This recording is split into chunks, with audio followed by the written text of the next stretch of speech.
morning, everyone, and welcome to the New Possibilities Hour. Every week, we present another webinar on a cutting-edge topic. Jean Lawler and I are delighted to host this as part of the Will Work for Food project, which Natalie Armstrong-Moton began at the beginning of the pandemic and lockdown in the spring of 2020. As you know, there's no charge for these great webinars. We ask people to contribute to a food bank if they like what they see, and how can you not? Jean, one of the best parts of the program every week is we report the running total, how much our generous audiences have contributed over the last almost 2 years. Take it away. How could it be that long? Anyway, good morning, everyone. Now, remember, not everyone tells Natalie what they've contributed. And so I'm sure that the amounts could even be double what we've gotten. But what we're doing, what we know about, is getting close to $250,000, which is so fantastic. $215,915 this week. And again, those are just donations of which Natalie has been told. And we would so appreciate and thank you. And if you do make a donation, if you could let Natalie know the amount, we'll add it to the total. And if you don't want to, that's fine too. Just make the donation and that's great. Thanks so much. How wonderful. Thank you so much to our generous audiences contributing so much in honor of our great speakers in these wonderful presentations.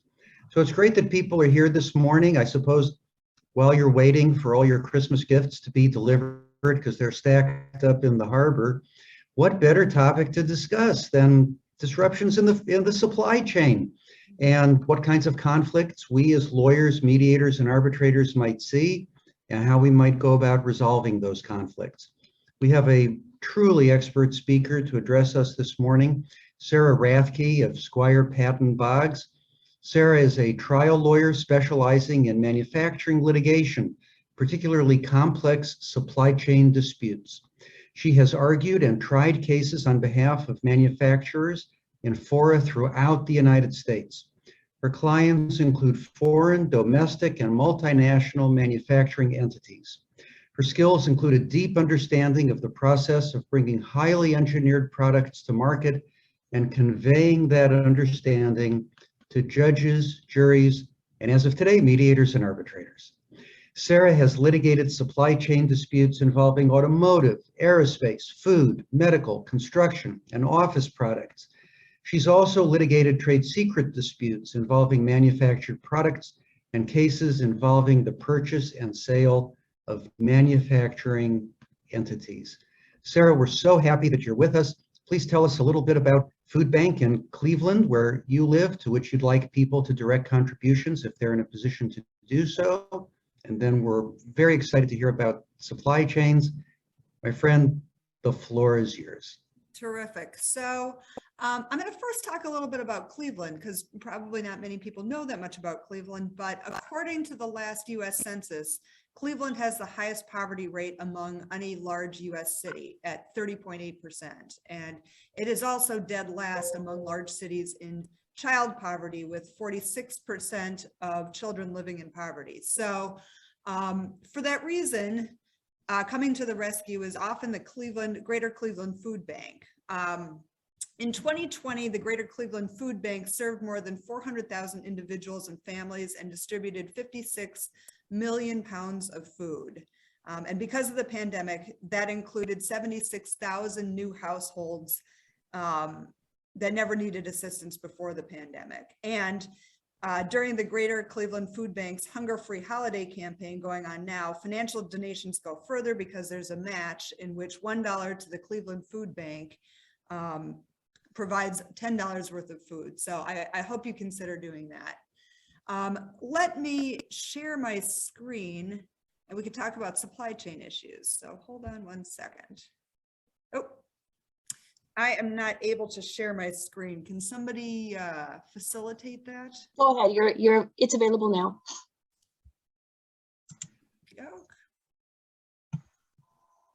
Perfect, great. All right, and let's see if I can both be on the Zoom and do full screen. There we go. Okay. Got it. So, as Jeff said, my area of practice focus has to do with supply chain, not just litigation, but really all areas up and down the supply chain. And so a talk that I've been giving a lot these days is some variant of why is everything broken?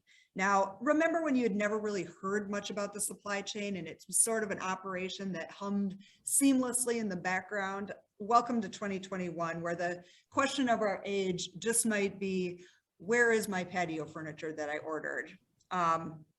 Supply chain is so much in the news that on October 7, 2021, well after I started delivering this talk, the Atlantic monthly, called The Atlantic, typically sort of a bastion of liberal think pieces, published an article entitled America is running out of everything. So if it's gotten the attention of The Atlantic, it's gotten the attention of everybody. Here's a little bit about the Greater Cleveland Food Bank too. If I'm happy to share the slideshow after we're done. All right. We are in the middle of a black swan tsunami as far as supply chain is concerned. A black swan event, for those not steeped in consultant speak, is known as an extremely negative event or occurrence that's impossible to predict, even among knowledgeable market experts. COVID-19 has produced multiple black swan events all at the same time, starting with changes in consumer consumption patterns, which have partly precipitated and partly coincided with changes in our available labor market, which has partly precipitated and partly coincided with changes to our diplomatic relationships, which have partly precipitated and partly coincided with changes to our worldwide logistics and distribution networks. We'll talk about these in a moment, but first let's talk about supply chains before COVID-19. Now, supply chains before COVID-19 were pretty much almost universally predicated on the concept of just-in-time manufacturing. And just-in-time manufacturing has become, or had become, as much a microeconomic orthodoxy as it was an operational strategy. And under just-in-time manufacturing, operational output, economic output is maximized if there's no excess inventory of anything anywhere in the system. So instead, orders of goods and services along the supply chain are timed to meet a company's production schedule as close as possible so that the company does not have to store or care for excess inventory and to pay to store and care for excess inventory. And how much of anything is needed is typically determined by historical analytics that were relatively stable and predictable over time, coupled with the ability to make relatively minor short-term adjustments at the whim of the buyer. Just-in-time manufacturing is informed by and strongly linked to a manufacturing philosophy developed by Toyota called the Toyota Way, which was part of Japan's ascendancy as a manufacturing and engineering power in the 1980s, and which sought to rationalize all stages of manufacturing and production. So that's where that came from. The next operational precondition of supply chains before COVID-19 was the dominance of relatively harmonious free trade. And that principle comes from the notion after, so before the Cold War, before World War II, the US preference and policy was to establish trade rules, which basically meant tariffs on a worldwide basis and not on the basis of individually negotiated trade deals with other countries. During the Cold War, however, one of the ways that the United States set itself up in opposition to the Eastern Bloc was to start dispreferring communist countries. So that's what it started doing. The Cold War, of course, ended. And in the 1980s, the US wanted to launch a new round of global trade negotiations, but Europe opposed that. So there weren't going to be non-Soviet bloc large trade negotiations at that time. But at the same time, Canada reversed its long-term policy of enacting protectionist tariffs and sought a bilateral trade investment treaty with the United States, which was kind of unprecedented at that time. Then Mexico surprised everybody and indicated that it wanted to negotiate the same kind of deal, all of which resulted in NAFTA, which came into force in 1993. After NAFTA, bilateral investment treaties began to dominate global trade, with literally thousands in effect today. And that's the event that kind of precipitated the free flow of the international free flow of goods, components, manufacturing, that kind of thing. Against that backdrop of free trade, China arose to manufacturing dominance and became central to global supply chains. And it makes sense to examine, how does that happen? How did that happen? That it happened, however, is not in question. And today, China has the largest manufacturing output of any nation in the world, which is at 30% and growing. Now, China was not part of the global economy until the late 1970s. Before that time, China went directly from World War II, which for it began in 1937, into years of civil war where Mao Zedong's Communist Party emerged victorious in 1949. However, under Chairman Mao, China's economy was state-controlled and eventually came to be dominated by the Cultural Revolution, which forced most able-bodied workers, defined as basically everyone in China at that time, into rural areas to work on farming collectives, which had the impact of shutting down China's universities for a generation. Indeed, in the late 1970s, before the Cultural Revolution ended, 69% of China's labor force was agricultural and resentful of it. But in September 1976, Mao Zedong died, and after an interim period, his successor was Deng Xiaoping, the unlikely opener of China's economy. A pragmatist, Deng was reportedly 5 feet tall, which one commentator remarked was probably an exaggeration. Henry Kissinger at one point called him a nasty little man, but Kissinger's treatment of Deng Xiaoping softened markedly over time, to the point where you can see in his 2005 book on China, his treatment of Deng Xiaoping is actually laudatory. A man of contradictions, Deng Xiaoping fought for the communists in the Chinese Civil War, even though he was born to a landlord family that was the richest in his village, a lineage that would typically have exiled him in the communist government. But due to the evident depths of his commitment to the cause, he wasn't.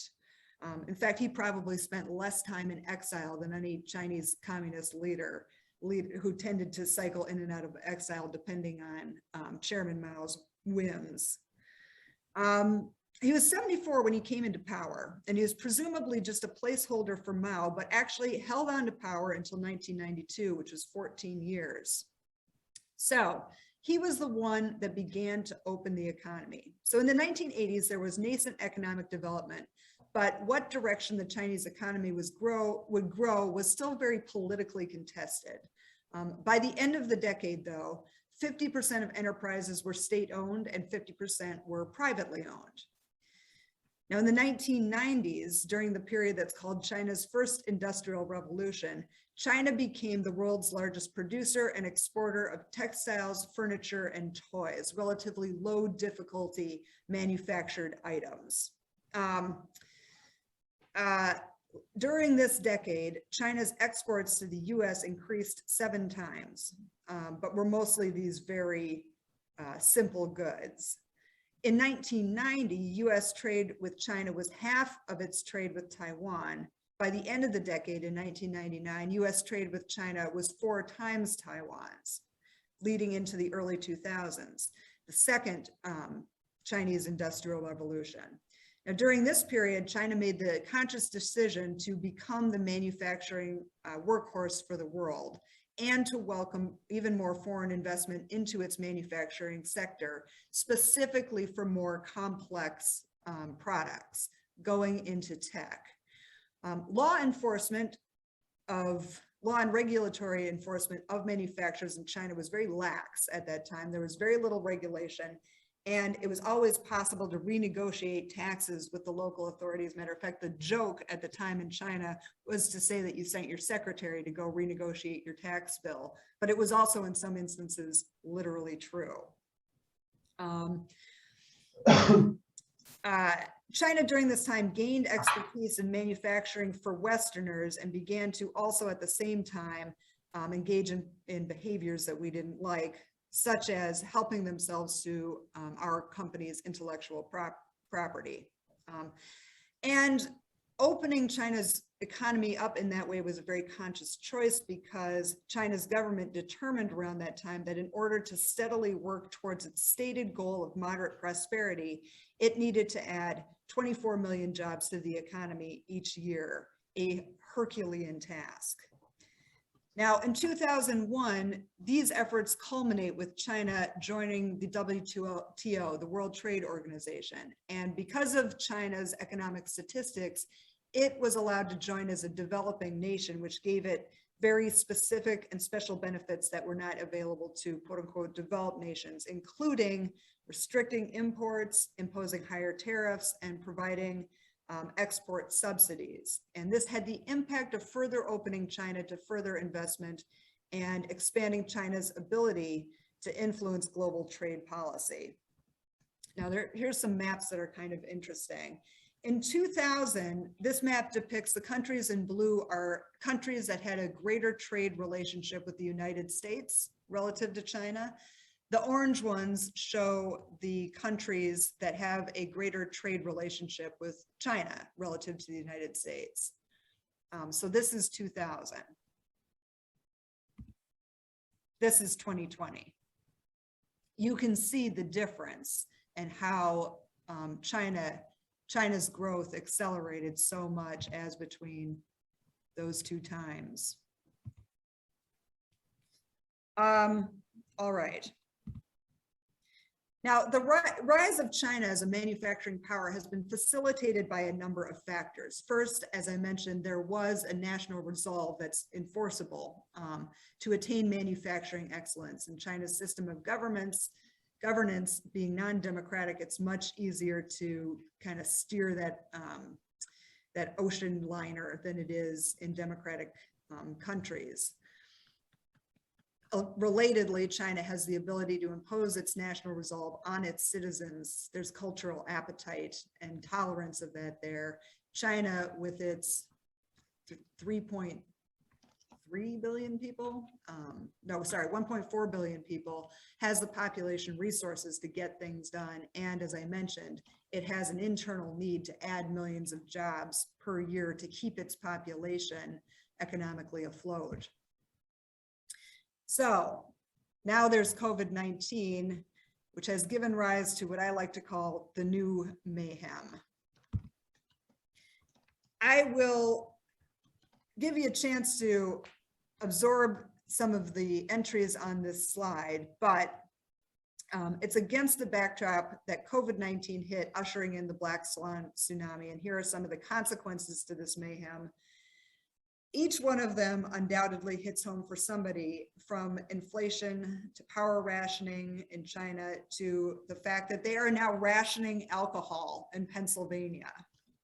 It could happen to you. All right. So let's start with some of those Black Swan events that we talked about. And the first is changed consumption patterns. And if you look at the top of the slide, it should bring out the PTSD in all of us, the great toilet paper scare at the start of the pandemic, which illustrates two things. First, of course, is panic buying. Consumers were overbuying certain products because they worried about product shortages. But the second thing that it reflects was a fundamental change in what we buy. The pandemic is likely the first time that any of us reflected on the fact that the kind of toilet paper that's used in stores and office buildings is not the same as the kind of toilet paper that people use at home. And they're not even made on the same production lines or even in the same manufacturing facilities. And the lines cannot be easily retooled. This is a fundamentally different product.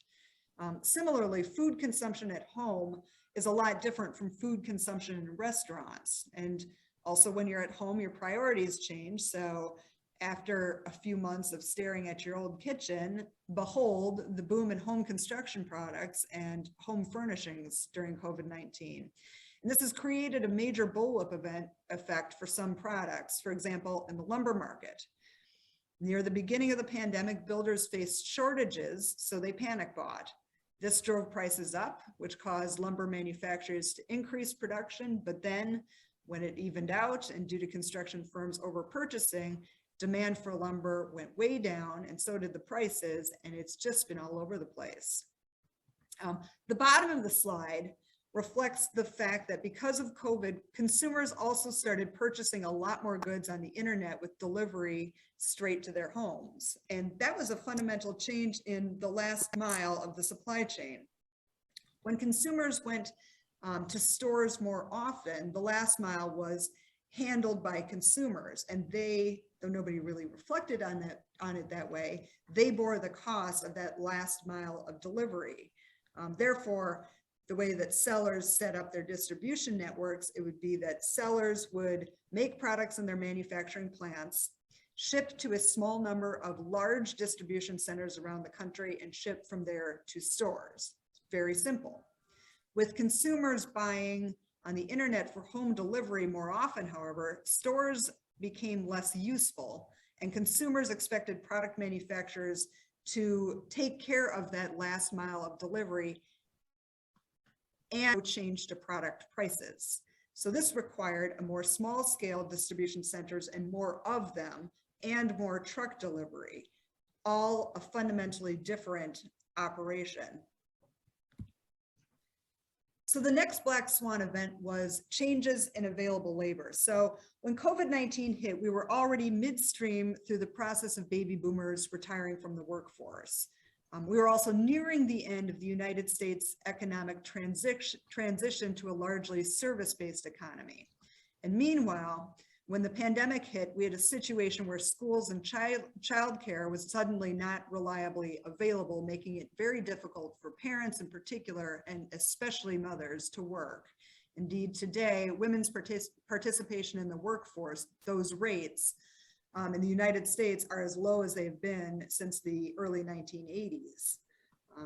So that is the major cause for the labor shortage that we are seeing now. I know there's, political talking points surrounding that. Those are mostly inaccurate. And meanwhile, there's a sudden surge in the need for specific types of workers, mostly in logistics and transportation. Leading to our third Black Swan event, the changes in our nationwide logistics network. And here I think it's helpful to simply offer a few statistics. First, the cost of shipping containers from China to the US East Coast has increased more than 50% from a year ago, according to Forbes. Shipping times have increased 83%. Second, shortages in port workers at Los Angeles and the Long Beach ports means a record-breaking 73 ships were unable to unload in September 19, 2021. And clearly I need to update my script. That was record-breaking at that time until October came and it exceeded 80 ships. In response to this buildup of container ships in the San Pedro Bay, the Biden administration has been meeting with port operators and to encourage them to extend their operating hours to 24 hours a day from 16, like most major ports in Europe and Asia do. But the first, and the Long Beach, one of those two ports agreed to do it. And in the first week of doing that, nobody availed themselves of the greater hours, because you can open those ports all you want, but if warehouses aren't open and if the next links in the supply chain aren't operational, there's no point in doing it. So the Biden administration then began working with those links. And now we're seeing that supply chain congestion is clearing up a little bit. You now read that some of the big retailers have adequate stock for what they believe that people are going to buy for the holidays. That is true of the big retailers, but as so often happens, the losers in this situation, the people that can't afford to pay for expedited or prioritized shipping, charter their own boats, that kind of thing, those small businesses typically lose out relative to the big guys. Warehouse occupancy rates in Southern California are currently at 98%, completely full. Occupancy rates are 96.4% in all of the Western United States, and industry experts project that there's currently 25% less warehouse space available than is currently actually needed. Truck shipment costs are currently 3 to 4 times what they were pre-pandemic. And in the summer, you may recall that the Delta virus shut down many Asian ports, most notably in Malaysia and Vietnam, whose government was slow to move on obtaining vaccines and who only had about 1% of their population vaccinated at that time. They've rapidly increased that, and they feel that they are now shutdown proof. It's not likely to happen again. In answer to your question, where are my Nikes? The biggest retailers, Walmart, Costco, Home Depot, Target, IKEA, they're able to charter their own shipping vessels, but that's economically feasible only for the biggest retailers. The fourth, and in some ways the most intractable black swan event, most permanent one, is changes in our diplomatic relationships. We are in, or at least very near, a Cold War with China. Cooled tensions between the United States and China are something that's happened before, but this time the likelihood is that relations with China will not improve, at least not anytime in the near future. Most likely they will get. And while we're all waiting for the Biden administration to fully outline what its China policy is going to be, China also on an economic level is steadily losing its manufacturing advantages for Western companies by the day. So between 2005 and 2016, Chinese manufacturing labor costs tripled to $3.60 an hour. By 2018, it had gone up to $5.51 an hour.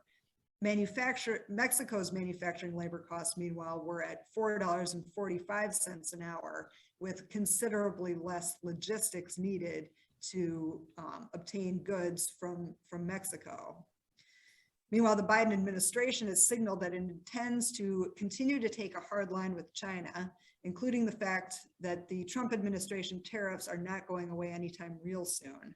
Now, of course, tariffs don't actually really bother China all that much, since the Chinese government covers the cost of tariffs for its companies, unlike in the United States. But the sanctions and potential for sanctions, that one actually does get to them. Meanwhile, China is imposing economic retribution on the US. For example, China has blocked its airlines from buying billions of dollars worth of aircraft products from Boeing over the past 2 years. And while that looks like there may be some movement in those negotiations, that has hit some American companies very hard. China is doing this on purpose. It is fully aware that these changes will drive Western companies out, and it knows that it no longer can count on these economic relationships, although frankly, Chinese companies on the ground would prefer to have the relationships stay the way that they have been. But at the same time, because of China's economic successes during the last 4 decades, it is making a choice to consciously focus on its own consumer markets and those of its closest neighbors. That's who it wants to sell to now.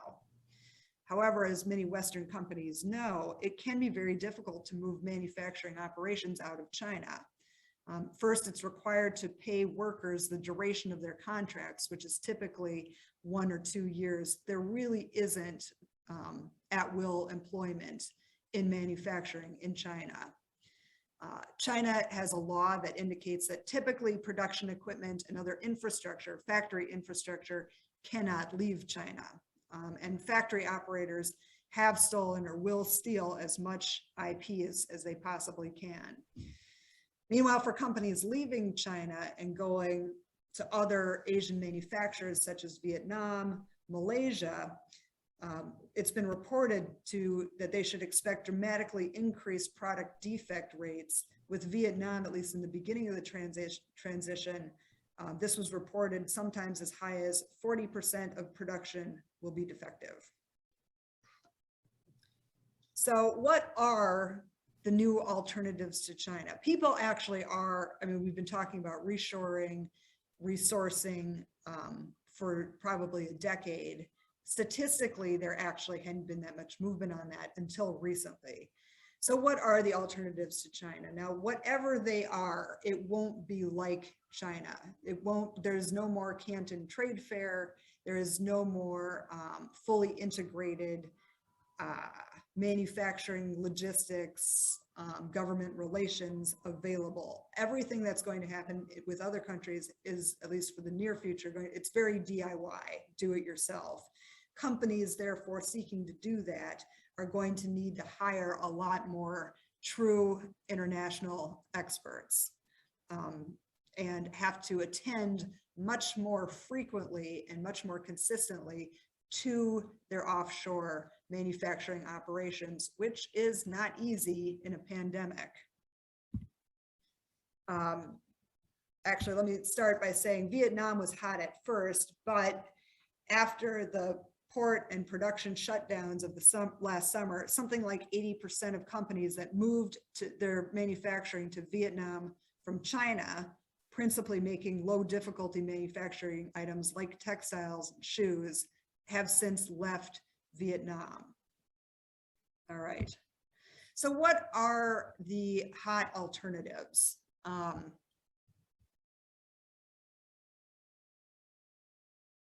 So one interesting idea is Thailand. Thailand happens to be Southeast Asia's second largest economy with a 70 million person consumer market. They are certainly not as wealthy as the United States, but they are doing pretty well. They have good investment policies. They have good transportation infrastructure, favorable geographic location with regard to ports, and they are making an effort, such as tax and non-tax incentives, particularly special 4-year visas for skilled workers from the West who need to come and oversee Vietnam or Thailand operations. They have started, like many countries do, with textiles and low difficulty manufacturing items. They are now moving and are probably qualified to start moving to more sophisticated tech manufacturing. Not as proficient as China by any stretch, but you have to start somewhere. Another interesting,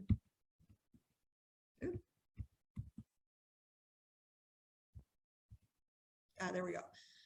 Another interesting idea is one that many have tried, which is Mexico.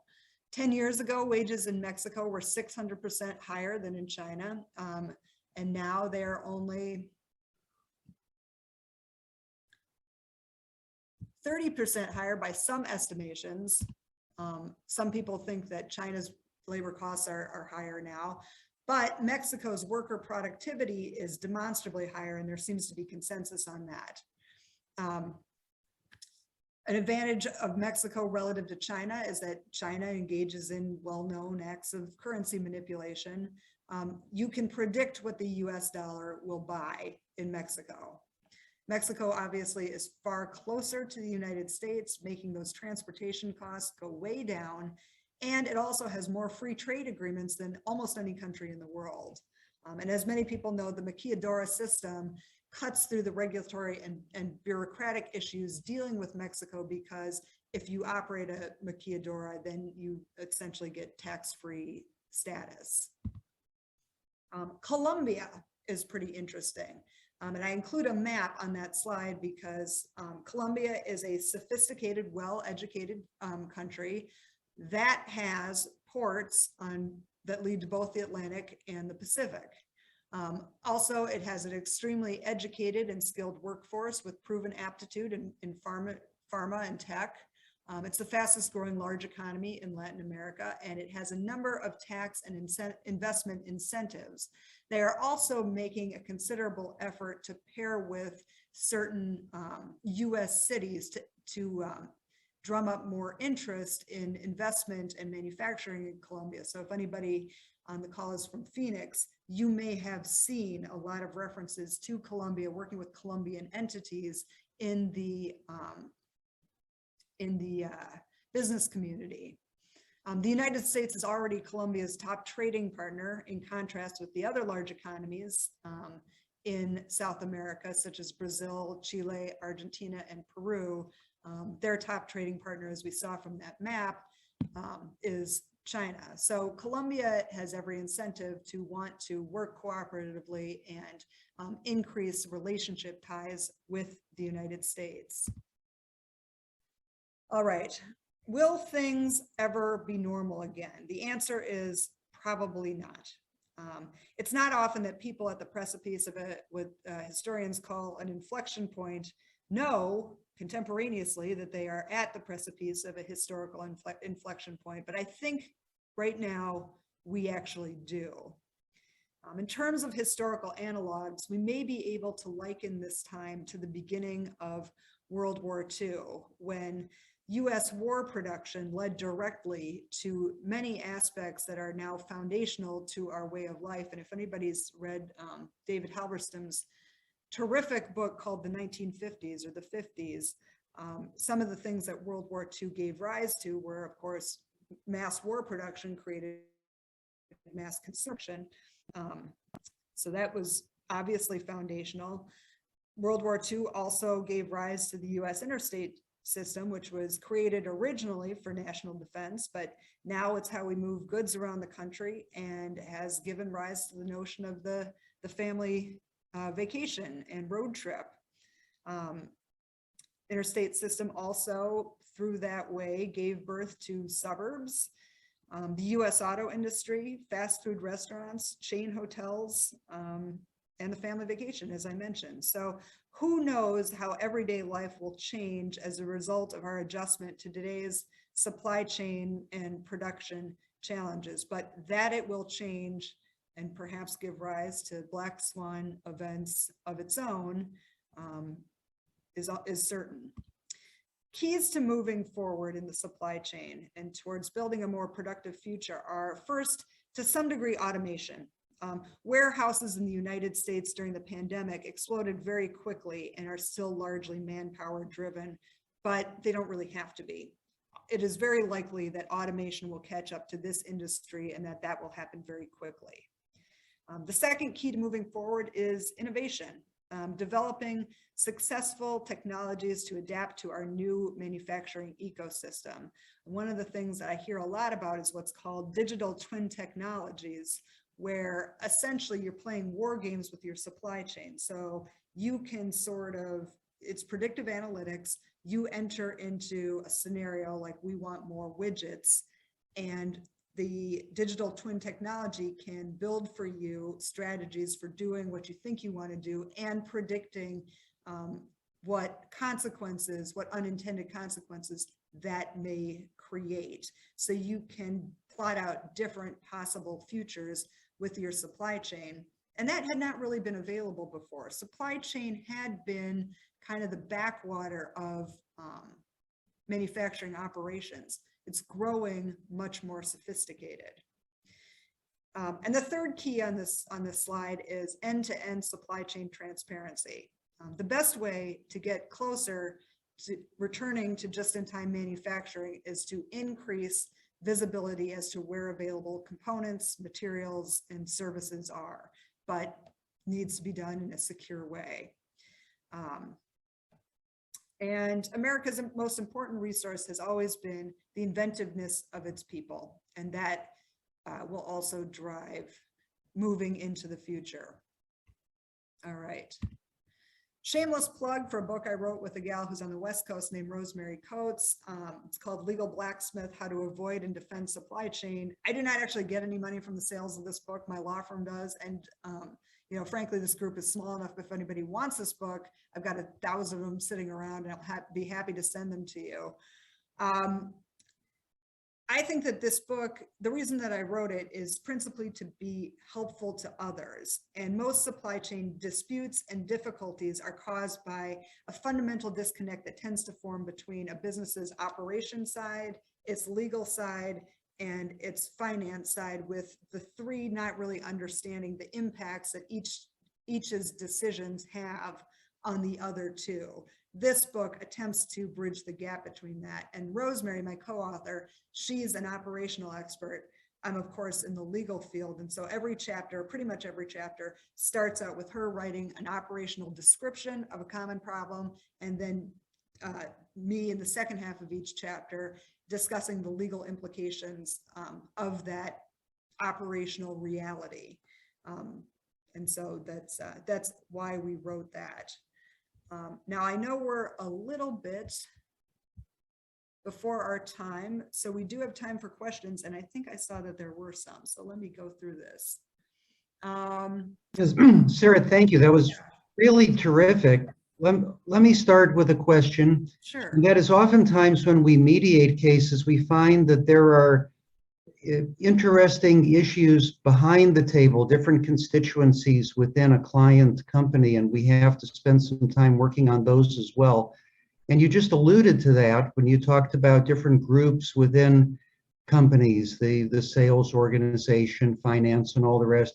Can you go into a little more detail on that and tell us about what we might be on the lookout for, what we might be what we perhaps should be more sensitive to in that regard?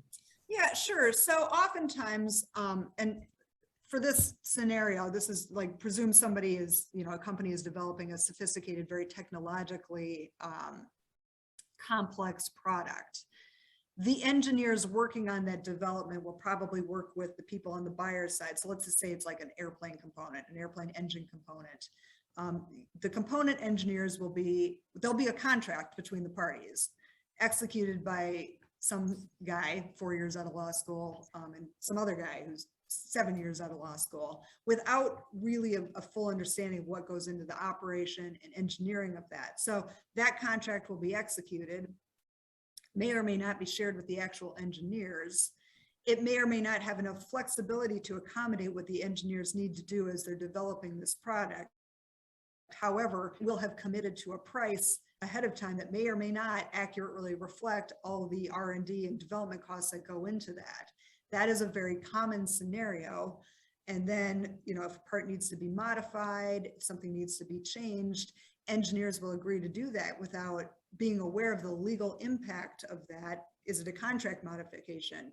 That kind of thing. And meanwhile, finance has made its budget projections based on the anticipated contractual cost of that and is working from that, but that may or may not be a realistic cost depending on, how the parties work through changes or unanticipated realities. So that actually that very scenario is the one that brought Rosemary Coates, my co-author, and I together, because I'd hired her as an expert witness to talk about supply chain issues in a case involving the purchase and supply of sophisticated aircraft engine components. So when you're trying to mediate or settle a case like that, is it likely that the mediator will be brought into the loop on these kind of internecine issues in a business or company? Yeah, a mediator could be brought into the loop. I mean, typically it's when a dispute has formulated to some degree, but companies do prefer to mediate if they can. Sometimes they can't.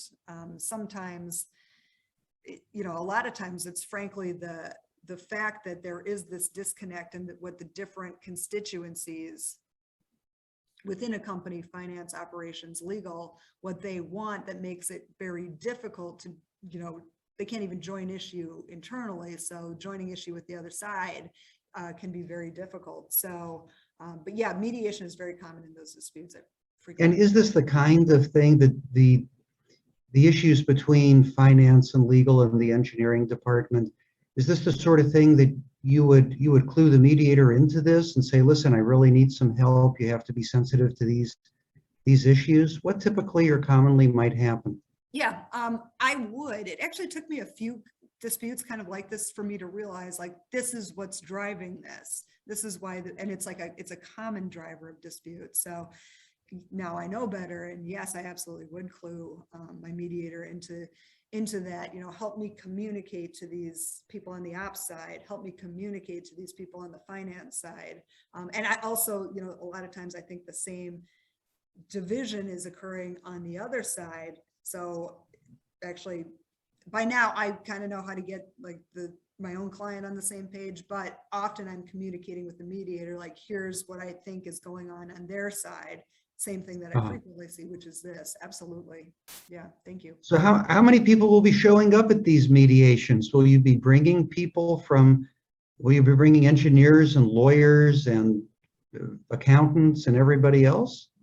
So one of the funny things about like everything being on Zoom is it's so much easier to do that. So now, yeah, I mean, you know, it's weirdly, before COVID, it's weirdly difficult to sometimes convince the legal department to put engineers on a plane to go to a mediation. But now that it's just everybody, you know, and their computers, that's a much easier conversation to have. Good to know. Yeah. And what kinds of disputes might we anticipate seeing? What are some common paradigms? Right now, I think you'll see a lot of like, you know, price increases that people will argue are justified or contractually allowed, a little bit of force majeure precipitated by any number of things that are happening in the world that prevent getting goods and services to people as ordered on time and that kind of thing. I think that it's going to take a while for those things to spool through the courts, especially since it's kind of hard to, I mean, it's always hard to get court time.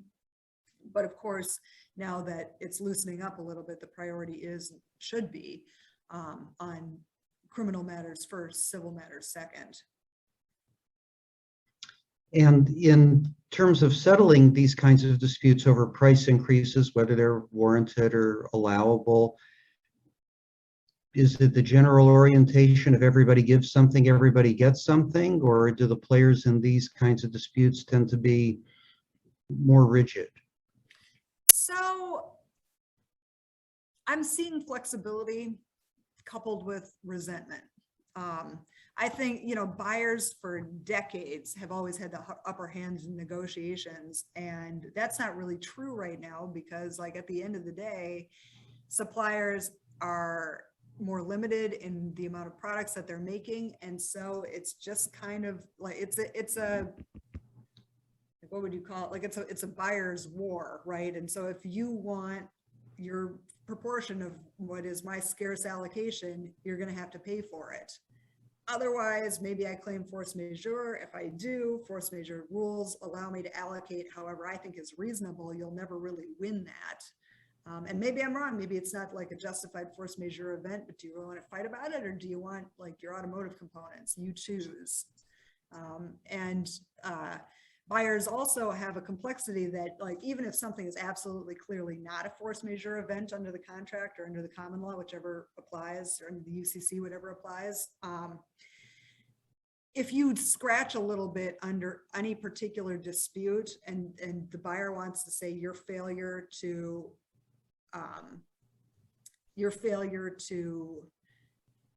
provide parts is holding up my production line, scratch underneath that assertion a little bit, and if there's some other part there's scarcity of, there's no causation there. You can't actually prove that.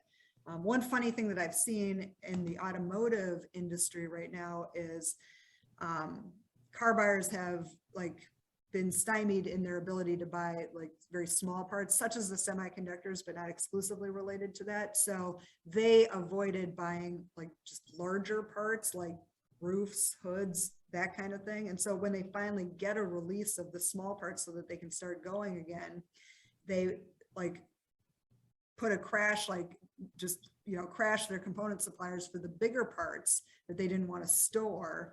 And it just can't be done. So you're seeing purchase order rejections, which, buyers want to say that's not allowed, but at the same time, like, do you want to fight me about it? Or do you want, do you want roofs on trucks? Like, you choose.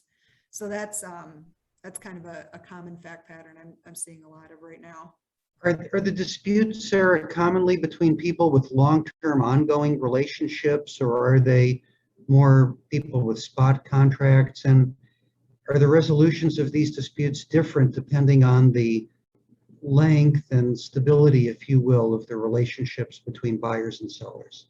Yeah, so I mean, it's it's between people who think that they have long-term relationships, but maybe don't. And this is going to get real lawy for a second, but under the UCC, which governs the purchase and sale of goods, so like everything with manufacturing, you can have a contract that is silent as to just about any term, and either like there'll be a gap filler, or you know, the term will be whatever is reasonable under the circumstances. You can do that with almost anything. They don't. They put everything on paper, except sometimes for the one thing, the one term that the UCC requires there to be, for there to be a binding contract, which, and this is a United States idiosyncrasy, other people don't do it this way, is quantity. For whatever reason, UCC 2201, the statute of fraud, says you can't have a binding contract unless it specifies quantity in writing, or is a requirements contract, which is, or an output contract, which is just as good. I know this is really lawy and like kind of dry, but so in the manufacturing world, a lot of ways that buyers structure their contracts is they call it a long-term agreement and say, when we place a purchase order, these will be the terms. They think that and they have a term in it that says this is good, this is a 2-year contract. So they'll think like, I'm allowed to put any purchase order in for 2 years and these will be the terms, but that's not true. It doesn't have a quantity. If it doesn't have a defined quantity term in writing, you're only as good as your accepted purchase orders. And buyers are discovering that in this kind of like unique environment, and it irritates them. But to answer your question, the disputes are between people who thought they had a long-term agreement and the people who like are desperate to get better pricing terms or delivery terms. And the second group of people, the people who are making the components and supplying them, legally are right. And it's very surprising to the buyers. It's contrary to how they've done business successfully for decades. Funny story. And creates different kinds of leverage in negotiations. Yep, it does. It does. And there's always a moment of shock where they realize that this isn't binding. And we've thought it, you know, all of our contracts are structured this way. And like, Jesus, do you think other people are going to find out? But, you know, I maintain like running legal research on this with a couple of exceptions in Michigan from the recession, where you can tell just the Michigan court was reluctant to like not help the automakers at that time because they were in financial distress and their economy hinges on that. With the exception of a couple decisions from that time frame, every court is pretty much unanimous in saying, hey, you don't have a contract. You have a contract if they accept your next purchase order, but you're not entitled to those terms. Well, that fits in very nicely with Deborah Hilton's question in the chat, and we'll get to Michael Lodge's question in just a moment. That Deborah asks that these are mutual value creating endeavors. Are you and your clients doing much to explore dispute prevention and systems for early engagement in these tripartite misunderstandings? So yes, there's a lagging effect between like when people find themselves in these disputes and when there's a renegotiation. So I think dispute resolution provisions and contracts are getting a little bit more specific and less boilerplate to try to do early intervention. I think I think you're right. the Uniform Commercial Code is dry reading. Yes, we agree on that. And it's important. We agree on that too, don't we? Yeah. There's a question. Let me answer the truck question. Yeah, the trucking. What about the trucking industry? Are there different requirements now, stricter requirements for truckers to operate in California? And does that create a bottleneck of getting stuff out of the ports of Los Angeles and Long Beach to where they need to go? I don't think there are more stringent trucker requirements, like trucker training in California, but I do think that the emissions, you may have a point on the emissions. I think I have heard that. I think nationwide, the federal government has done some things to like expedite trucker training and qualifications so that there could be more truckers. And I know that they're starting to creep up. It's just not happening as fast as it could. And also, for whatever reason, I've read numerous times in the Wall Street Journal that like truckers prefer to work like very early morning hours and knock off at like in the early afternoon, and there's limits to how much they can drive a day. So that's another sort of headwind for this 24-hour-a-day logistics network plan that the Biden administration has. So, I mean, they'll just have to kind of agree on that. But California, I mean, at some point, a very common regulatory pattern is California adopts new regulations that are more stringent than the rest of the world. And then people that do like the big companies that do business in California and elsewhere, like, you know, you see them like virtuously advocating for these stricter requirements to be everywhere. It's not really that they've suddenly become altruistic. It's because they've already decided that they're going to operate to the strictest requirements everywhere, which is costly. So they want all their competitors to have to do that too. Fascinating stuff. We have a couple of minutes left. Are there any last comments or last words, Sarah, that you have for us? No, I think like really after 56 minutes, I can honestly say that you people now know everything that I've ever known.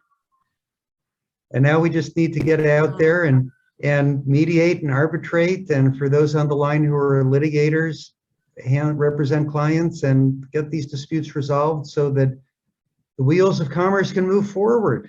People can get what they need, right? Yep. And I see a request for the book in the chat, and I've taken a picture of the address for that, so I will send that. But if anybody else wants one, go ahead and email me, because that way I can just forward it to my secretary and it's much easier. Okay, and your email is?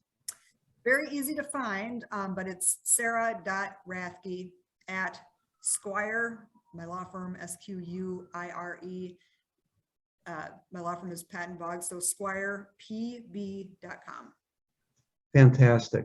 Yeah. Sarah, this has been a most illuminating presentation, the historical perspective, the multidisciplinary perspective that you've brought to us, your depth of knowledge, the detail, just been a wonderful hour. Thank you so much. Jean, any last thoughts or comments from you? Thank you so much, Sarah. I actually was wondering if you had any thoughts on the latest announcement that the United States is not going to send any diplomats to China for the Olympics, and now other companies, other countries have joined in that as well. So, I mean, that Biden guy, like, he means it. And I mean, Trump was hard on China, Biden's hard on China, but I think where Biden is more effective is that he's reactivating the network of allies. And so I forget what it was a couple months ago, but some trade issue where he looped in 7 other players in, you know, that were China's neighbors, like Australia, Indonesia, that like China has more numbers than the United States, more numbers in practically every way. But if we can still activate the ally network, that's probably the most effective way to do it. I am a little surprised, just because, I mean, the Olympics are kind of like Christmas, like you don't mess with it, but apparently we're going there. Thank you. Okay, Jean, thank you. Sarah, thank you. For those who are in a position to contribute to help fight food insecurity, please consider a contribution in Sarah's honor to the Greater Cleveland Food Bank. That's www.greaterclevelandfoodbank.org. Yeah, thank you for all. like, this is such a great idea, a great series of events. So thanks for setting that up. What a great idea. Thank you. So it's Natalie Armstrong Motan who came up with the idea and invited Awesome. Jean and me to join the team. So the kudos for that really belong, originating this belong all to Natalie. Thank you so much, my friends. We'll see you again next week. And with that, we are complete.